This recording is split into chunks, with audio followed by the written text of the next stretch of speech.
Era só mais uma madrugada comum no turno de Mateus, operador solitário de uma rádio comunitária em uma cidade esquecida no interior. O som ambiente era o chiado dos cabos e o ronco dos aparelhos antigos. Ele gostava da solidão. Falava pouco, ouvia muito. Até que, às 3h11 daquela noite, um som estranho atravessou a frequência. Um zumbido sutil e uma frase nítida. Não pense nisso. Achando que era interferência, Mateus seguiu o programa.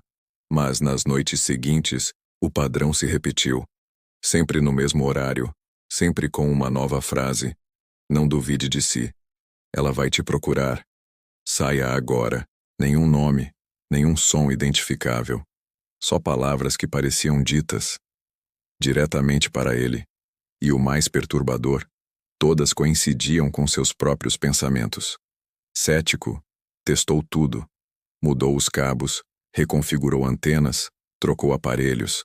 Nada impediu que a mensagem surgisse, sempre às 3h11. Uma voz sem origem, um aviso sem explicação. E quanto mais ele tentava ignorar, mais as mensagens se tornavam específicas. Elas sabiam o que ele estava pensando. E respondiam. Decidiu anotar tudo. Criou um caderno onde registrava cada frase e o que estava pensando segundos antes. A conexão era direta. Pensava em sair do emprego, a voz dizia, não desista. Pensava na ex-namorada, a voz avisava, ela ainda te ama. Em uma noite, assustado, pensou em desligar tudo. E ouviu, se fizer isso vai se arrepender.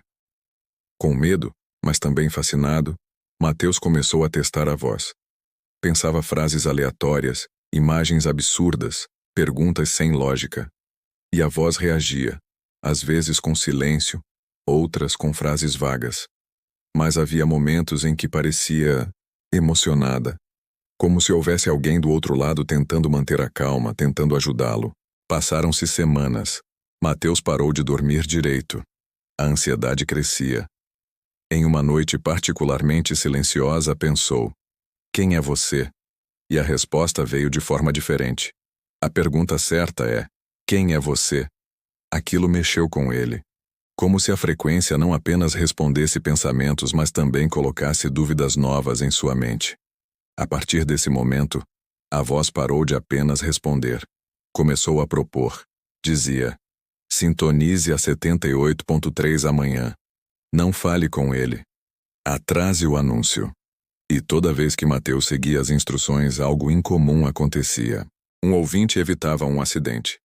Uma mulher encontrava um parente desaparecido. Um morador de rua ganhava abrigo. A rádio se tornara mais que um trabalho. Era agora um canal entre o invisível e o real. E ele era o condutor. Mas ninguém mais ouvia a tal voz. Somente ele. Até que, em uma madrugada fria, a voz disse algo que ele jamais esperaria ouvir. Hoje, desligue tudo. É a única forma de continuar. Mateus hesitou. E soube que a escolha mudaria tudo. Naquela madrugada, Mateus encarou o botão de desligar com os dedos trêmulos. Era só apertar. Um gesto simples. Mas e se aquilo fosse um teste? Pensou em não obedecer. E a resposta veio antes que terminasse o pensamento. Confie. A voz soou mais humana do que nunca, como um sussurro urgente, como alguém com medo. Ele fechou os olhos e desligou tudo. A rádio mergulhou em um silêncio absoluto. Pela primeira vez não havia nenhum som. O silêncio era quase palpável, mas dentro dele, algo começou a surgir. Não pelo rádio, dentro da cabeça de Mateus. Imagens, sensações, lembranças que não eram dele. Viu uma floresta, um prédio em ruínas, um relógio parado às 3h11, e viu uma mulher com olhos tristes que dizia, obrigada. Sentiu como se estivesse flutuando, desconectado do tempo. A rádio havia se tornado um portal, não para o futuro ou passado, mas para uma frequência da consciência. Quando abriu os olhos, a rádio estava ligada novamente, mesmo sem energia. As luzes piscavam em vermelho. A tela mostrava uma palavra que nunca estivera ali. Você. Ele tentou mexer nos cabos, mas tudo estava frio. desligado. A rádio funcionava sozinha agora. E a voz voltou, calma. Você acessou. Agora eles sabem. Mateus tentou entender quem eram eles, mas não houve resposta. Apenas um zumbido leve. E depois uma música antiga, triste. Nos dias seguintes, Mateus continuou ouvindo a voz, mas algo havia mudado. Ela parecia mais contida, mais breve. Respondia menos, observava mais. As mensagens se tornaram visões. Números, nomes, coordenadas. Ele começou a anotar, transmitindo ao vivo como se fosse programação normal. Sem entender direito, virou um mensageiro involuntário. E ouvintes começaram a relatar coincidências estranhas. Sonhos compartilhados, premonições. Um homem ligou e disse que ouviu o nome da filha, falecida há anos. Outra mulher disse que a rádio a fez mudar de caminho e evitar um assalto. Mas Mateus não comemorava. Sabia que havia algo maior em jogo. Sentia que a frequência respondia a pensamentos humanos, mas também os moldava. Ele não era apenas receptor, mas um catalisador. E isso o deixava cada vez mais esgotado. Dormia mal, com sonhos que pareciam transmissões. Foi então que, certa madrugada, a voz sussurrou algo que nunca havia dito. Você não está mais sozinho. Na mesma noite, ao voltar para casa, encontrou um envelope sob a porta. Dentro, uma carta escrita à mão.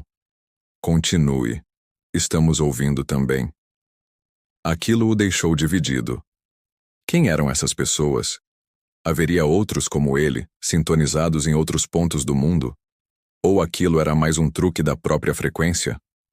Começou a investigar. Vasculhou arquivos de rádios extintas, notícias sobre ondas misteriosas, sinais indecifráveis. Descobriu casos parecidos, operadores que desapareceram, frequências que sumiram do mapa, relatos abafados por autoridades. Em comum o mesmo horário, 3h11. A mesma sensação de ser observado. E sempre alguém que relatava vozes que sabiam o que ele pensava. Era como se a rádio fosse um elo entre mundos. Mateus agora vivia entre o real e o incompreensível. Toda madrugada, às 3h11, sentava-se diante do microfone. Não mais para transmitir música, mas para decifrar códigos de outra dimensão. Sabia que cruzara uma linha invisível. Não podia voltar. Mas no fundo não queria. Porque algo dentro dele sussurrava, talvez fosse a própria frequência, que tudo aquilo tinha um propósito, e ele ainda não sabia qual. Mateus passou a viver em função da rádio. Dormia durante o dia, comia pouco e falava menos ainda. Os ouvintes começaram a notar. Ligavam para agradecer, para contar coincidências. Mas alguns ligavam em silêncio, só deixavam a respiração no ar. Outros diziam frases sem sentido, como se estivessem em transe, como se falassem de outro lugar. Mateus gravava tudo. Reouvia cada segundo, anotava padrões, procurava conexões. Estava obcecado, mas sentia que algo estava prestes a acontecer. Algo que colocaria tudo à prova. Certa noite recebeu uma transmissão diferente.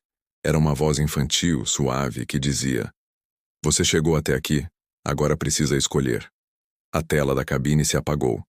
E duas frequências surgiram, 94.002 e 109.6.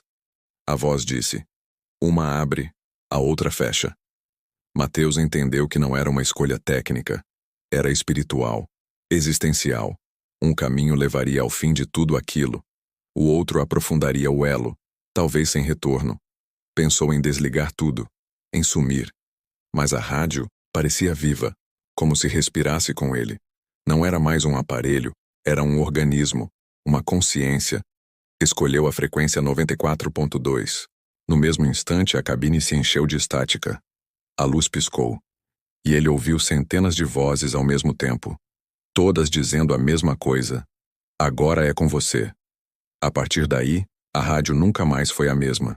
E ele também não. As transmissões se tornaram mais raras, mas mais intensas. Às vezes duravam segundos, mas deixavam marcas por dias. Mateus começou a escrever o que ouvia, como se fosse poesia. Fragmentos de outra realidade. Publicava tudo em um blog escondido. que estranhamente começou a receber visitas do mundo inteiro. Pessoas relatavam experiências parecidas. Era como se a rádio estivesse se espalhando. Com o tempo, Mateus percebeu que não precisava mais do equipamento. As mensagens vinham mesmo sem som, mesmo sem antena. Ele podia estar em qualquer lugar. Mercado, rua, ônibus. A frequência o acompanhava, como uma parte do seu próprio pensamento. Ou talvez, como algo que ele sempre foi. Um transmissor. Um receptor. Um intermediário entre o que se ouve e o que ainda não foi dito. Num fim de tarde silencioso, escreveu em seu diário: "A rádio não responde mais meus pensamentos. Agora, ela os antecipa." Era verdade. As palavras chegavam antes que ele formulasse perguntas. O tempo parecia invertido. Mateus já não sabia mais se era ele que pensava ou se estava apenas ouvindo o pensamento de algo maior. Algo que vivia entre os ruídos, entre os silêncios, entre as frequências. A última frase que ouviu foi num domingo, às 3h11. Não havia voz, nem som. Apenas um pensamento claro, direto, que atravessou sua mente. Você completou a transmissão. Nesse momento, Mateus sorriu. Desligou os aparelhos, apagou as luzes e saiu caminhando pela madrugada. A cidade dormia, mas ele sabia. Em algum lugar, alguém acabava de sintonizar e ouvir pela primeira vez o próprio pensamento sendo respondido.